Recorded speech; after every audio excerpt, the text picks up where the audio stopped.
Still participles, but a different way in which we use participles. So from the introductory video, you will remember that we use participles with the present perfect, which you saw in the last video. And when we use participles with the present perfect, we do not have to account for changing our participle based on any gender or number, so any masculine, feminine, singular, plural. But again, from the introductory video, I mentioned something about how we also use participles with the verb estar. If you haven't watched the introductory video or the last video on the present perfect, please do so. But we also use participles with the verb estar, and when we do so, those participles take on the form as if they were adjectives. We know that adjectives describe nouns. If a noun that is being described by an adjective, if the noun is masculine and singular, then our adjective, in this case our participle, must be masculine and singular. If our noun is feminine and singular, linguistically speaking, then our participle, acting as an adjective in this case, must also be feminine and singular. And, for example, if our noun is masculine and plural, and we're using a participle as an adjective, then our participle as an adjective also must be masculine and plural. Remember, not with the stuff that we've seen prior to this, not with the present perfect, just now that the point is using estar with a participle. So I have here for you that you're going to be using estar in the present tense, remind you of like the Spanish 1 conjugation box of the present tense of estar.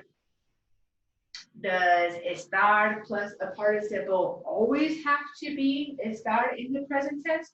No, we are responsible for knowing how to create it, to make it on our own. Estar present tense with the participle acting as an adjective or a describing word. But just by doing this, you will be able to recognize if you're reading something in a book or any online homework or a lesson someplace or whatever, you'll be able to recognize estar plus a participle that's acting as an adjective in other tenses. Maybe if you see it in estar in the imperfect, estaba, estabas, estaba, estábamos, estaban, and then you see something that looks like a participle that ends in ado or ido, or some other plural or feminine looking version of it, you'll say, oh, hey, I think that's estar plus a participle acting as an adjective, but estar might now be in the imperfect instead, just for example. For the purposes of this video, we're just going to go over estar in the present tense, and that is what we're going to create sentences with. Estar in the present tense and participles being used as adjectives.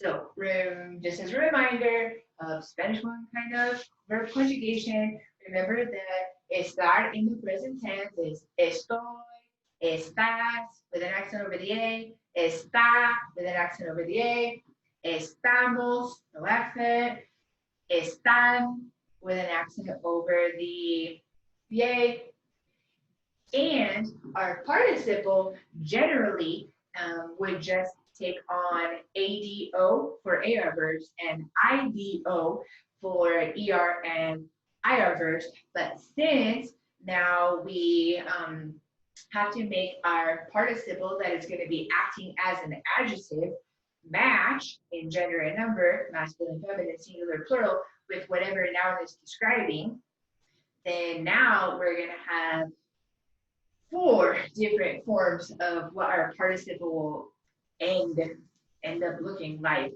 It may end in ado, A-D-O, if it is a participle as an adjective describing something that is masculine and singular. It may end in ada, A-D-A, participle acting as an adjective describing something that is feminine and singular. It may end in ados, A-D-O-S. If it is a participle acting as an adjective that is describing something that is either neutral in plural or masculine in plural, and it may end in adas, A-D-A-S, if it's a participle acting as an adjective describing a noun that is feminine and plural. That's just an example of the four different forms it would take on if it were an AR verb. If it would be an ER or an IR verb, I'm sure you can kind of infer what would happen. Our participles will end either in O or OS or A or AS accordingly. So we're going to do just a couple of examples. I only have 3 examples written up on the board. One where our participle is going to take on a masculine singular form, one where it will take on a feminine singular form, one that it will take on a masculine plural form, and then we're going to mess with them a little bit just to practice with other gender and number adjectives that are going to be participles with the verb estar that happens to be just in the present tense for the purposes of this instructional video. So this sentence is up on the board. We're gonna have the verb cerrar in its participle form. Remember, it means to close. It's gonna be in its participle form. I remind you with a little happy face here that cerrar is a regular participle. We're gonna have the verb pagar, meaning to pay. Pagar, P-A-G-A-R, to pay, in its participle form. And I remind you that it is regular, happy, with a little smiley face there. And then we're going to have the verb escribir, to write, in its participle form. And I remind you with a little not so happy, frowning face that escribir is an irregular participle, and you can look back at an earlier video to look at some stuff about irregular participles. We've actually already done this verb and this verb in a prior video. So remember that all of our participles are going to be in acting as adjectives. So we're going to have to determine whether they need to be masculine or feminine or singular or plural. And the first word in all of these constructions is going to be estar, conjugated based off of the appropriate subject in the present tense. So our examples that we're going to start with will be the following. Hold on one second.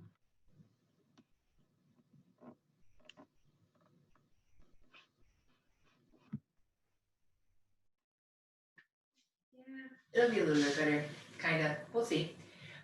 So anyhow, we have el restaurante. This is kind of a parallel sentence to a sentence that I already put for you in another video, because I wanted you to be able to see something that we did with the present perfect or with acabar plus de plus infinitive, and then see what it looks like now, or what changes or what doesn't change now that we're doing estar with a participle that acts as an adjective describing word.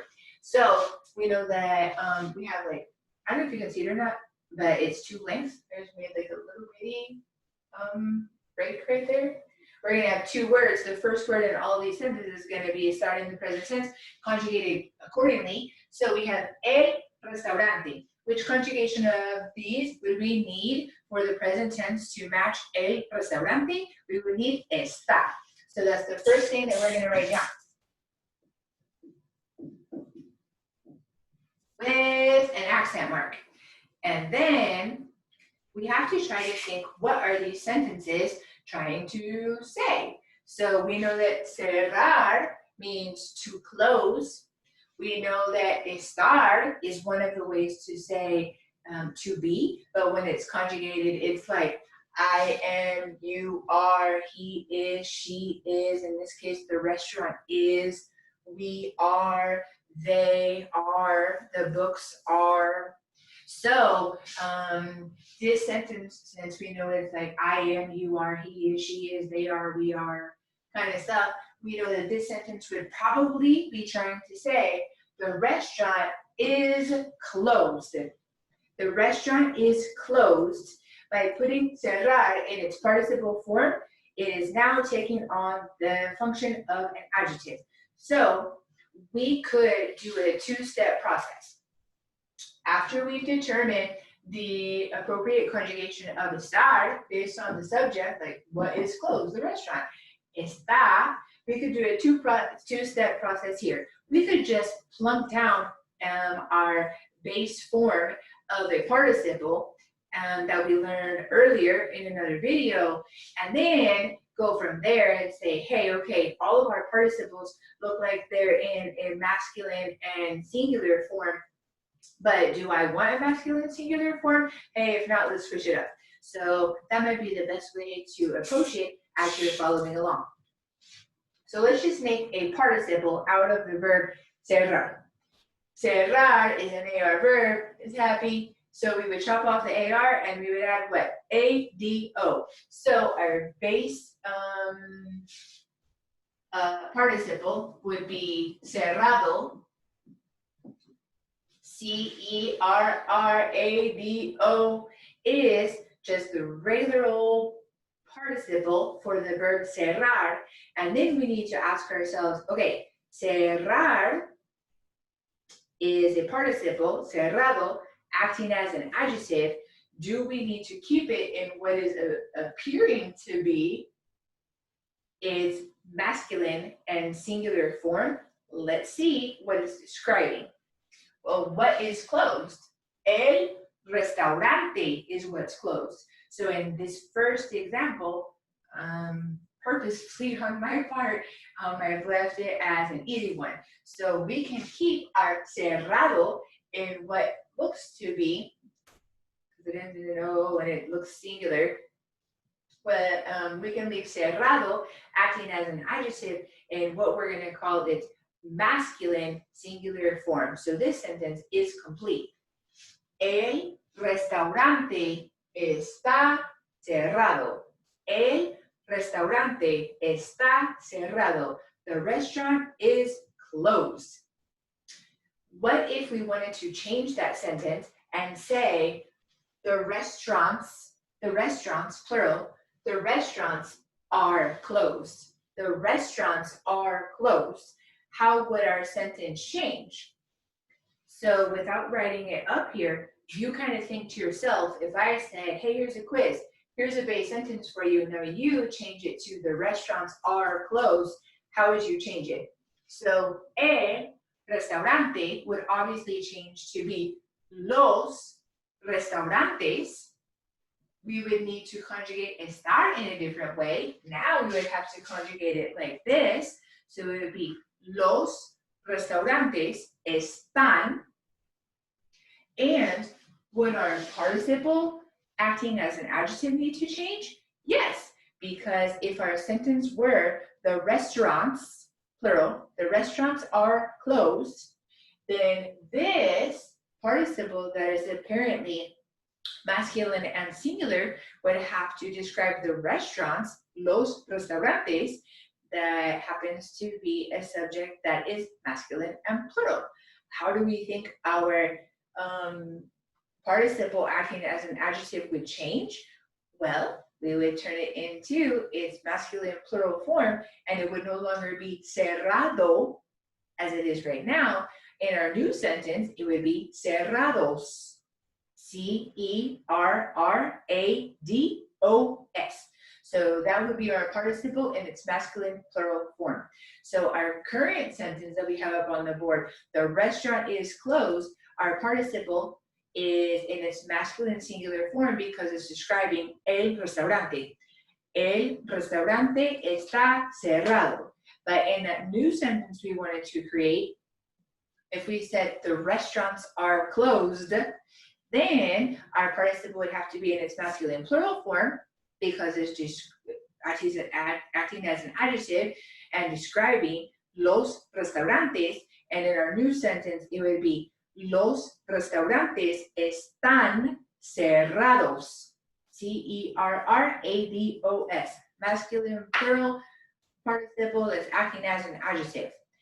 What if I said instead of the restaurant is closed, what if I said the library is closed? The library is closed. How do you say the library in Spanish? La biblioteca. La biblioteca is the library. So if I wanted to say the library is closed, la biblioteca, would our participle acting as an adjective have to change? Yes, because la biblioteca is closed. La biblioteca is feminine and singular, and so our new sentence would be la biblioteca está. This one. La biblioteca está. What would this change to? It would have to be feminine and singular. So what do we think? Cerrada. La biblioteca está cerrada. La biblioteca está cerrada. And that participle cerrar acting as an adjective in its feminine singular form is spelled C-E-R-R-A-D-A. And then last but not least, just to do everything we can do with this sentence, what if I wanted to say the libraries, plural, the libraries are closed. I'm just trying to print something and all the libraries are closed. So then what would the sentence change to? It would be las bibliotecas. So now the things that are closed are feminine and plural. So las bibliotecas están, this right here, las bibliotecas están, and then what would this change to? It would need to change to its participle acting as an adjective in feminine plural form. So it would be cerradas. Las bibliotecas están cerradas. And that participle acting as an adjective in its feminine plural form to match las bibliotecas would be spelled C-E-R-R-A-D-A-S.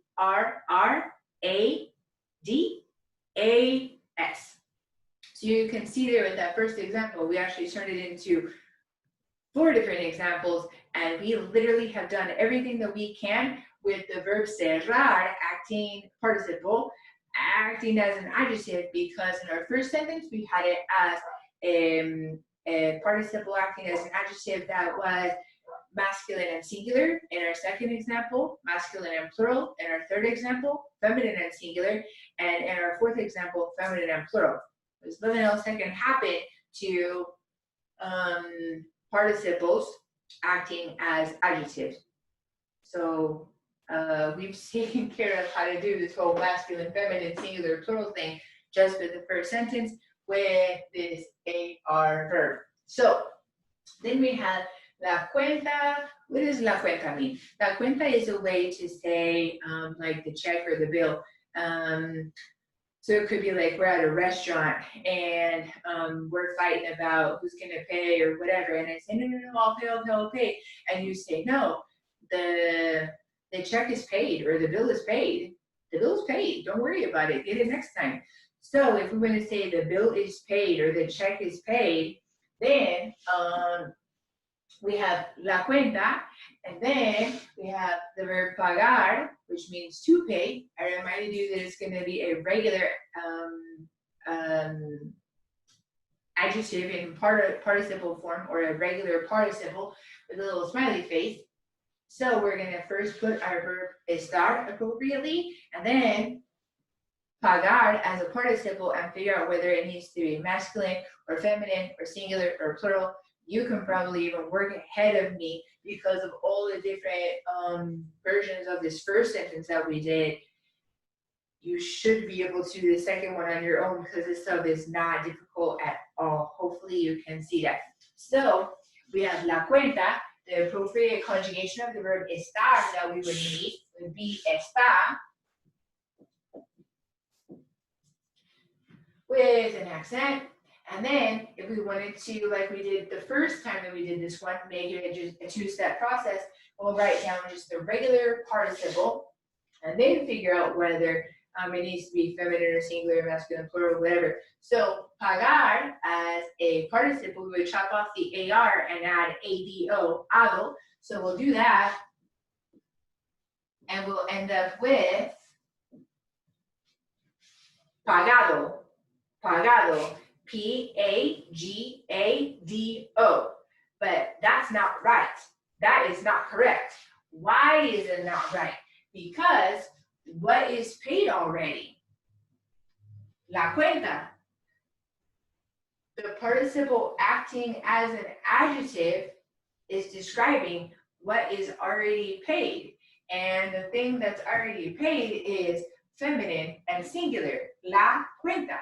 So we cannot leave our participle pagado, P-A-G-A-D-O, because that is in its masculine singular form. We would need to turn it into its feminine singular form in order to match la cuenta. So all we would have to do is turn this O on the end to an A. So the appropriate, hold on, there's a glare. Let me see. Can you see it better now? I mean, I can't teach like this, but I can put my hand on the light bulb every once in a while so you guys can see better. So, está pagada. Here, wait, let me try it. La cuenta está pagada is the appropriate way to put that sentence. La cuenta está pagada. Why is it pagada? Because pagada is our participle in its feminine singular form so that it can match la cuenta, which is the thing that it's describing. So, la cuenta está pagada. We'll just change this one once. What if I don't want to say the check is paid, but I want to say the checks are paid or the bills are paid. The bills are paid. Then how would this change? So la cuenta would turn into what? Las cuentas. Las cuentas. Estar would turn into están. And then this pagar, hold up, let me do this for you. Okay, las cuentas están, and the pagada would have to turn into pagadas. So in order for it to match with las cuentas, we would need our participle acting as an adjective to be in its feminine and plural form. So how would we spell it? We would just add an S to what we've already got. Since it's already in its feminine singular form, we just need to make it in its feminine plural form, but we'll just add an S.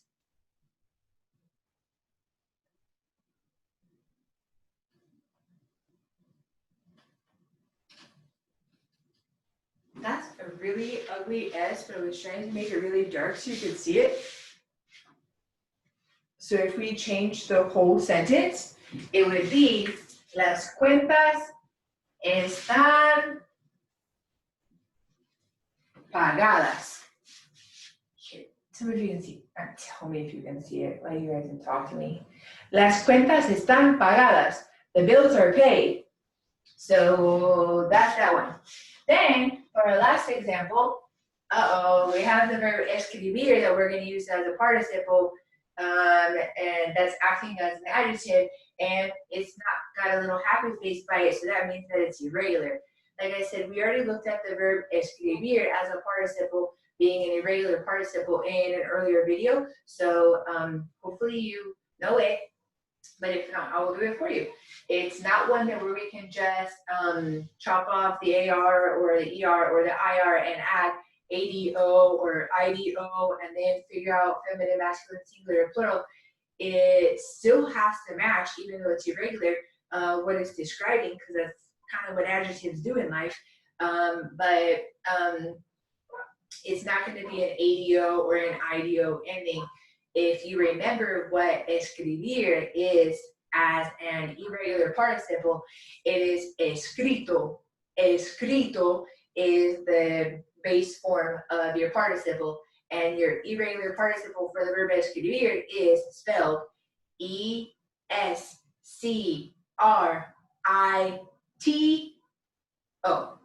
But we'll see if we need to change feminine, masculine, singular, plural, whatever. So we have los libros. Obviously that means the books. Los libros is what is going to be described here. And los libros is masculine and plural. So first we have our verb estar. We're going to choose están because we have the plural third person subject, los libros. We're going to put están. Están. And then I just told you that the base participle for escribir is irregular and it's spelled like this, E-S-C-R-I-T-O, just must be memorized since it's irregular. And then our second step is figuring out, do we leave it like that, escrito, or do we need to make it plural, or do we need to make it feminine, or what do we need to do with it? Well, this sentence is trying to say, the books are written in Spanish.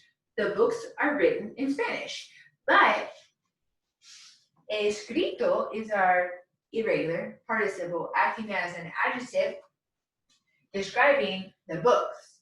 Right now, it is in its masculine singular form. In order to appropriately describe the books, it's got to be in its masculine plural form. So how do we need to change this? We add on what to the end? An S, because it's in its masculine singular form and it needs to be in its masculine plural form to be able to appropriately describe the books, which are masculine and plural. So we will add in an S on the end of here. And if we leave it as escritos, now our participle, irregular in this case, our participle acting as an adjective is currently correct for the sentence, and it's in its masculine plural form because it needs to describe los libros. So if I wanted to say the books are written in Spanish, I would say los libros están escritos en español. One more example, just to change this sentence a little bit. Let's pretend instead of saying the books are written in Spanish, los libros están escritos en español. What if I wanted to change it to the novels are written in Spanish? The novels are written in Spanish. How do you say the novels? Las novelas. Las novelas. So if I wanted to say the novels are written in Spanish, then I would have to obviously switch out los libros for las novelas, feminine and plural. Están would change, wouldn't change, it would stay the same. Las novelas están, but then our participle, in this case again, irregular, for the verb escribir to be able to say the novels are written in Spanish, we can't keep it as escritos because las novelas is feminine and plural, so escritos would have to change to what? Escritas, AS at the end for it to be in its feminine and plural form. So our new sentence with las novelas instead of los libros would be las novelas están escritas en español. And that irregular participle acting as an adjective, escribir, would be spelled E-S-C-R-I-T-A-S.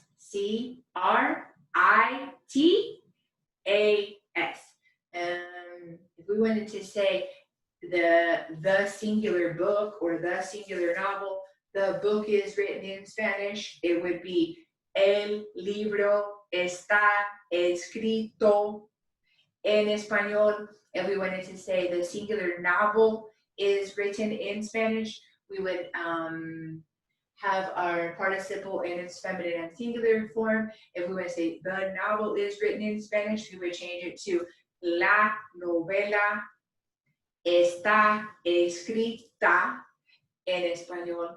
And with that, we have done literally everything that we can do. I think we did it with the first example, honestly. But we've done everything that we can do when we have estar, but more importantly, estar being used with a participle that is taking on the function of an adjective, so a describing word. And the last thing that I'll leave you with for this video is that remember that whenever you use the participle as an adjective, it must agree with whatever it's describing, as all adjectives do, in gender and number, linguistically speaking. And so we have to always keep in mind whether our participle acting as an adjective will be masculine, feminine, singular, plural. Just one little quick tidbit at the very end so that there's no confusion whatsoever. Participles can be used in adjectives in a variety of ways in Spanish. You might see other ways in which participles act as adjectives. If you happen to be reading along in a sentence or something like that and see anything that looks like a participle that you know of because you now know how to make participles, but for example, instead of just seeing cerrado, you see cerrada or cerradas or cerrados, you should already have a little ding ding that goes off that makes you think to yourself, oh, that's just not a regular participle. That is a participle that's being used as an adjective. And the reason it doesn't look just kind of like the base participle, ado, ido, is because that participle is acting as an adjective and it's forced to match in gender and number with whatever it's describing. So as you're reading along or doing whatever it is you might be doing for homework or whatever, if you ever see a participle that looks feminine or plural or something like that, just remember that there is a multitude of ways in which we use participles as adjectives in Spanish. This just happens to be, with a star, happens to be hands down the most common way in which we in Spanish use participles with the function of adjectives with a star. So that's everything you need to know about participles. And again, make sure that you have not only watched this video, but you've also watched the other couple videos that talk about participles and that talk about the present, perfect, and stuff like that. So that's it for right now.